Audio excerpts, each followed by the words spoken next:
go, guys. We're gonna do another breakdown of another MMA fight. This was a pretty big fight. This is between Stipe Miocic and Francis Ngannou. This was for the title. A lot of people said there wasn't a lot of grappling, and they were right. But I believe grappling was kind of a big factor because it showed the evolution of Francis Ngannou's fight game. 3 years ago, he fought, really had limited ground ability. This fight, obviously, he's been doing some training, and he obviously talked about it post-fight interview, and he actually showed it. So the move is very simple. Most wrestlers, if not all wrestlers and all jiu-jitsu players know this move, and it's a basic sprawl to the back to dump, right, all the way to a ground and pound. It's really simple, but we're going to show it just to break it down, okay? So from the position, Stipe went for a single leg. He went for a non-traditional single leg. What that means is his head was on the outside, right?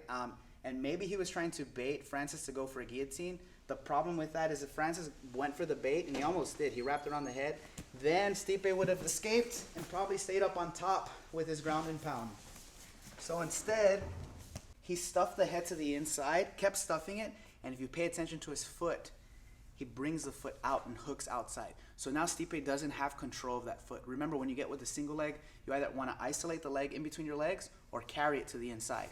So what Francis does really well, hooks it to the outside, stuffs the head so low, so now his hamstring and his glute have really good power.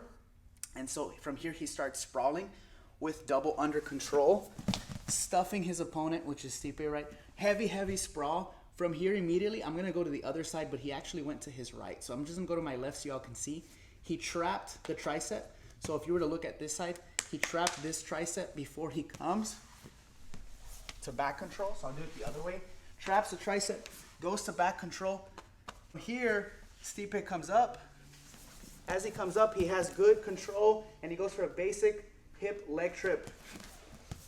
Once he takes him down, Stipe turtles again, and that was the beginning of the end. That's when he threw the shots. The only thing I saw him make a mistake, and it's probably because he's not very big into jiu-jitsu yet, is his leg was in the inside, in between his legs. It's a little bit of a window of vulnerability. Not that Stipe was thinking straight, because who could when you're getting punched by someone that big? No one could think straight. But if he wasn't careful, my opponent could actually roll into a knee bar or leg lock. And now it's very hard to recover. So he could have done a little bit better, right, by putting the knee to the outside.